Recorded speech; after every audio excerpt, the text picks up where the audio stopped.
Hello दोस्तों, मेरा नाम मिसबा और आपका स्वागत है कोड डिमिस्टिफाइड पर।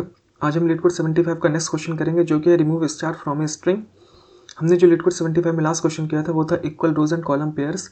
अब जो नेक्स्ट क्वेश्चन है वो है remove star from a string. तो चलिए सबसे पहले इस क्वेश्चन को समझते हैं कि ये क्वेश्चन हमसे कह क्या रहा है। देखिए, इस क्वेश्चन में हमें बेसिकली एक स्ट्रिंग दी हुई है और इस स्ट्रिंग में कहीं कहीं पर स्टार है, जैसे LEET star star COD star E। ठीक है, तो हमें इस स्ट्रिंग में से बेसिकली स्टार रिमूव करना है और स्टार रिमूव करने के लिए शर्त ये है कि जब भी हम स्टार रिमूव करेंगे तो उस स्टार के जस्ट पहले जो भी कैरेक्टर होगा उससे भी हम रिमूव करेंगे। जैसे पहला स्टार है यहाँ पे, इस स्टार के जस्ट पहले कौन सा कैरेक्टर है? T, तो हम इस स्टार को भी रिमूव करेंगे और इस T को भी रिमूव करेंगे। ठीक है, अब नेक्स्ट स्टार है यहाँ पे, जब हमने T और स्टार को रिमूव कर दिया तो इस स्टार के जस्ट पहले कौन सा कैरेक्टर आएगा? इस स्टार के जस्ट पहले कैरेक्टर आएगा E, तो हम इस E को भी रिमूव करेंगे और इस स्टार को भी रिमूव करेंगे। अब नेक्स्ट स्टार है यहाँ पे, अब इस स्टार को जब रिमूव करेंगे तो इसके जस्ट पहले कौन सा कैरेक्टर है? इसके जस्ट पहले कैरेक्टर है D, तो इस D को भी रिमूव करेंगे और इस स्टार को भी रिमूव करेंगे। तो हमारे पास जो फाइनल आउटपुट आएगा, हमारा फाइनल आउटपुट होगा LECOE। तो ये बेसिकली हमारा आउटपुट हो जाएगा। ओके, ये मतलब बचे हुए कैरेक्टर हैं LECO और E। ठीक है, तो चलिए अब हम इसका सोल्यूशन समझते हैं कि इसका सोल्यूशन कैसे करेंगे। सोल्यूशन समझने के लिए हम वही सेम इनपुट ले लेते हैं। हमारे पास इनपुट क्या है? LEET star star COD star E। ठीक है, देखिए हम इस क्वेश्चन को सॉल्व करने के लिए हम स्टैक का कॉन्सेप्ट यूज करेंगे। हम एक स्टैक बना लेते हैं।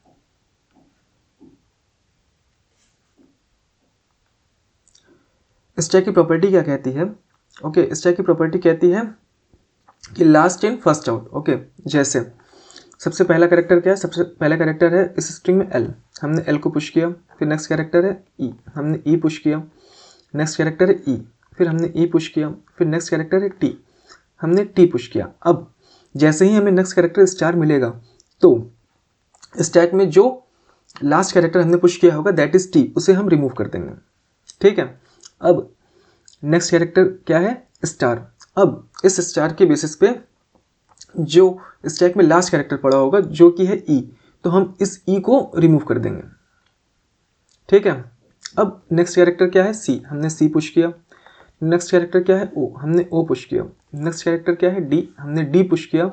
अब जैसे ही हमें नेक्स्ट कैरेक्टर मिलेगा स्टार, उस स्टार के बेसिस पे हमने जो लास्ट कैरेक्टर पुश किया होगा स्टैक में वो है D, तो इस D को हम रिमूव करेंगे। ठीक है, अब नेक्स्ट कैरेक्टर क्या है? E, हमने E पुश किया। अब हमारे पास कौन कौन से कैरेक्टर बच गए? हमारे पास कैरेक्टर बच गए EOCEL। ओके, हमारे पास कैरेक्टर क्या बचे हैं? EOCEL।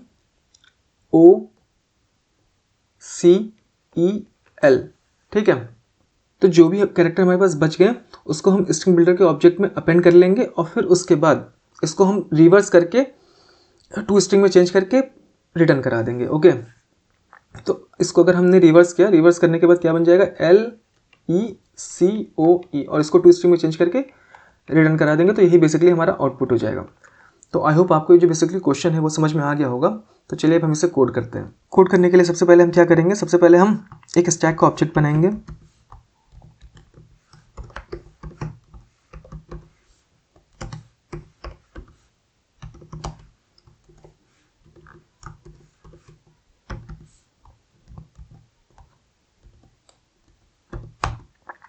हमने स्टैक का ऑब्जेक्ट बनाया। अब हम स्ट्रिंग के जो कैरेक्टर है उसमें आइटरेट करेंगे और हम चेक करते जाएंगे कि अगर कोई कैरेक्टर नॉन स्टार है, ओके, मतलब कोई अल्फ़ाबेटिक कैरेक्टर है, तो उसे हम स्टैक में पुश करेंगे। अदरवाइज अगर कोई हमें स्टार दिखता है तो जो लास्ट कैरेक्टर हमने स्टैक में पुश किया है उसे हम रिमूव करेंगे। ओके, देखिए हम क्या करेंगे। हम सबसे पहले फॉर लूप चलाएंगे, for char ch colon s.to char array.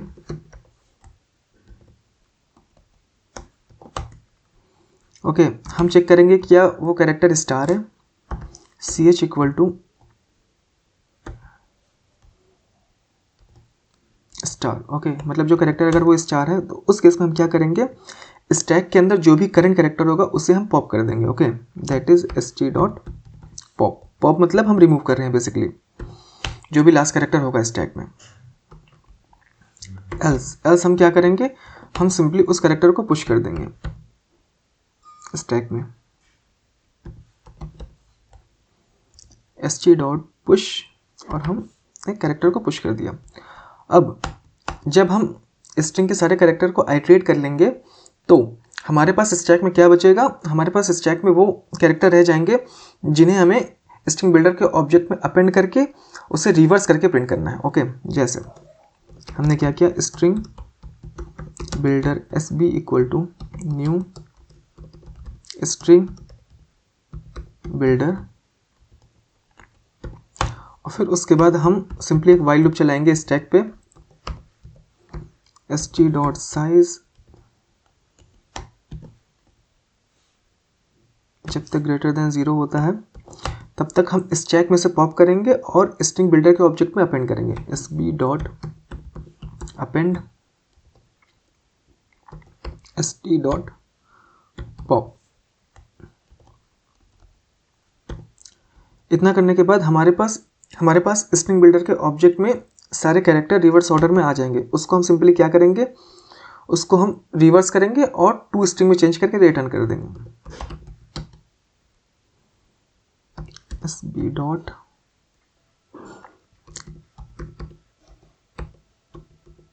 Reverse dot to string. Okay, तो ये कोड बेसिकली हो गया है। एक बार हम देख लेते हैं इस कोड में कोई सिंटैक्स एरर ना हो। हमने यहाँ पर एक सेमीकोलन मिस कर दिया है। अब देख लेते हैं कोड में कोई और सिंटैक्स एरर ना हो। तो मुझे सब कुछ सही लग रहा है। अब इस कोड को एक बार रन करके देखते हैं।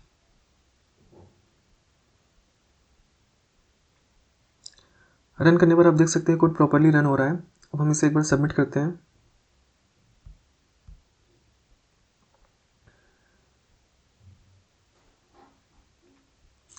सबमिट करने पर भी आप देख सकते हैं कोड प्रॉपरली सबमिट हो रहा है। तो आई होप आपको ये जो क्वेश्चन है और इस क्वेश्चन का जो लॉजिक है इस चेक के थ्रू वो समझ में आया होगा। तो मैं अब आपसे मिलता हूँ नेक्स्ट क्वेश्चन में। Thank you very much.